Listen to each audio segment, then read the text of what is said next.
tugas TNI dan Polri adalah menjaga agar yang namanya industrialisasi, hilirisasi itu betul-betul bisa berjalan dengan baik di lapangan, tidak terjadi gangguan-gangguan.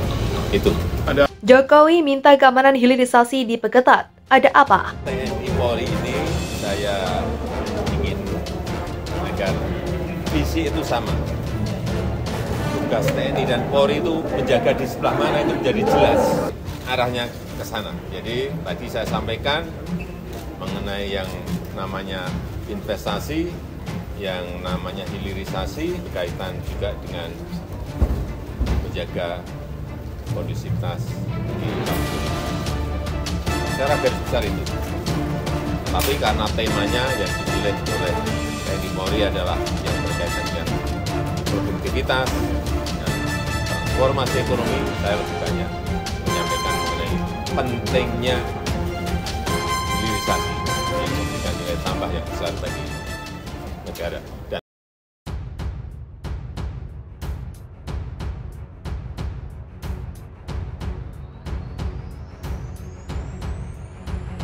Pemimpin negara mana yang tidak murka jika hasil buminya dikeruk tapi penghasilannya mengalir deras ke luar negeri?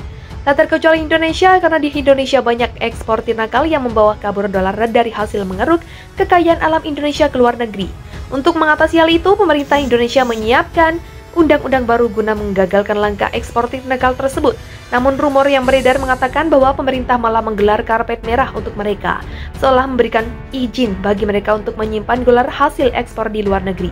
Apa benar? Mungkinkah pemerintah Indonesia mendukung eksportir nakal yang membawa kabur dolar ke luar negeri? Pemerintah hingga saat ini belum merilis rincian hasil revisi atas peraturan pemerintah nomor 1 tahun 2019 tentang devisa hasil ekspor. Adapun pemerintah menjanjikan insentif bagi eksportir yang akan menahan dolarnya lebih lama di dalam negeri.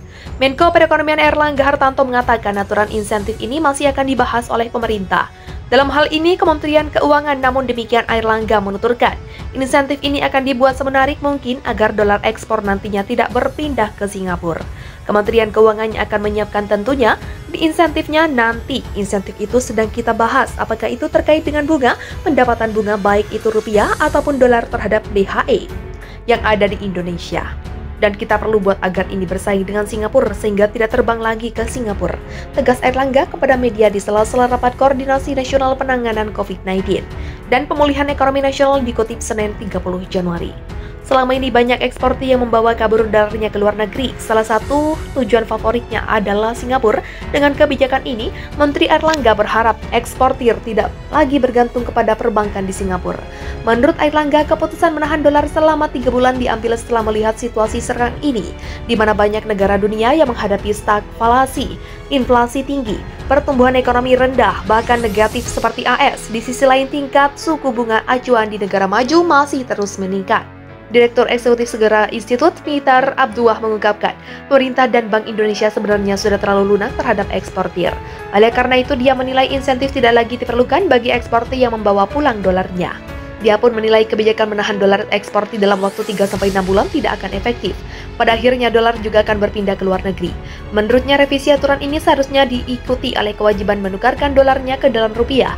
Misalnya dia mencontohkan 25% dari hasil ekspor wajib dikonversi ke rupiah. Dengan kewajiban ini tidak perlu berbagi insentif dan akan efektif langsung menambah cadangan devisa, yang artinya langsung efektif bisa digunakan untuk stabilisasi nilai tukar rupiah, ujarnya.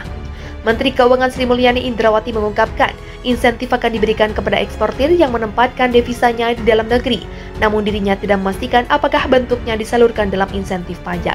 Mengenai skema untuk insentifnya selama ini sudah kita berikan kalau dia tetap di Indonesia lebih dari 6 bulan atau sampai 12 bulan itu, tapi dari pajak untuk stay di sini dan returnnya dari BI juga akan melakukan secara kompetitif, sehingga mereka tidak merasa kehilangan opportunity dari dana devisa yang dia miliki. Juga kita menghormati itu, terang Sri Mulyani. Wassalam.